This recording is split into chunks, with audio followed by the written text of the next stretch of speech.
अस्सलाम वालेकुम, मैं हूं डॉक्टर अहमद खान नियाज़ी। होपफुली आप सब खैरियत से होंगे।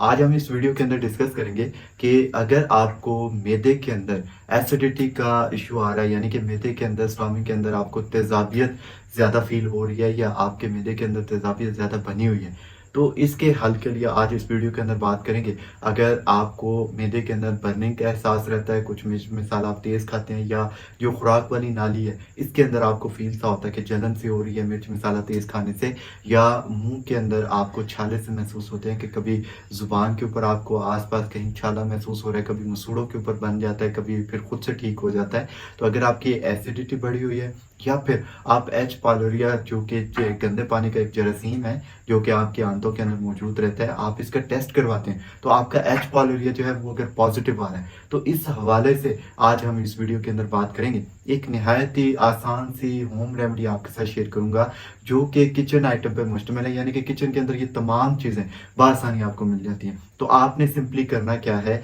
कि इन किचन आइटम को इस्तेमाल करना है। इंशाल्लाह ये जो आपका एच पायलोरिया है इस हवाले से भी आपको काफ़ी इसमें रिलैक्सेशन देगा और आपके मैदे को इससे पाक करेगा। और अगर आपके मैदे के अंदर बर्निंग का एहसास है, एसिडिटी बढ़ी हुई है, तो आपको इसके हवाले से भी काफ़ी अच्छा रिलीफ सा देगा। आपका मेटाबॉलिज्म जो है उसको बेहतर करेगा, आपका जो डाइजेस्टिव ट्रैक है इसको बेहतर करेगा, इसके अंदर जो इश्यूज आ रहे होंगे उनको रिजॉल्व करेगा। तो देखते हैं कि इस रेमेडी के अंदर यूज़ हम क्या क्या करेंगे। इसमें सबसे पहले जो है आपने पुदीना ले लेना। ये खुश्क पुदीना जो घरों में हम इस्तेमाल करते हैं, ये खुश्क पुदीना आपने इसके अंदर इस्तेमाल करना है। और ये पुदीना जो है आपने कम से कम 20 ग्राम लेना है। अभी मैं थोड़ी मिकदार में बनाना आपको बताऊंगा तरीका इस्तेमाल, फिर इसके बाद आप चाहें तो ज़्यादा मिकदार के साथ भी इसको बना सकते हैं। 20 ग्राम आपने पुदीना ले लिया। पुदीने के बाद 20 ग्राम जो है आपने ज़ीरा सफ़ेद लेना है। अक्सर लोग कंफ्यूज रहते हैं कि ज़ीरा सफ़ेद लेना है या ज़ीरा स्याह लेना है, तो आपने ज़ीरा सफ़ेद इसके अंदर इस्तेमाल करना है। ये ज़ीरा सफ़ेद जो है ये भी आपने 30 ग्राम लेना है। इसके बाद आपने सब्ज़ इलायची, जिस ये जो छोटी इलायची होती है सब्ज़ इलायची, ये आपने 20 ग्राम इसके अंदर डालनी है, यानी कि इलायची आपने 20 ग्राम डालनी है। इलायची के बाद आपने सौंफ जो है, ये सौंफ जो है कोशिश कीजिएगा अच्छी क्वालिटी का ग्रीनिश सौंफ आपको मिले। ये सौंफ जो है ये भी आपने 30 ग्राम इस रेमेडी के अंदर इस्तेमाल करना है। ये सौंफ लेने के बाद हस्बे जायका, इससे ये जो मिश्री है इसका इस रेमेडी के अंदर कोई आपके उस इश्यूज के हवाले से कोई किरदार नहीं है।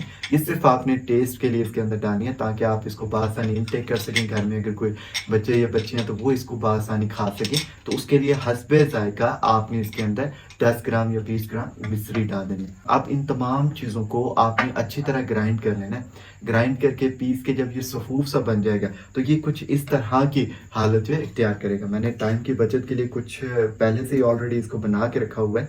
ये एक सफूफ सा आपके सामने बन जाएगा। इस सफूफ का हाफ टेबल स्पून आपने सुबह नाश्ते के बाद और हाफ टेबल स्पून रात के खाने के बाद पानी के साथ इस्तेमाल करना है। इंशाल्लाह ये आपकी एसिडिटी को भी ख़त्म करेगा, जो स्टमक के अंदर बर्निंग का एहसास आपको रहता है उसको भी ख़त्म करेगा।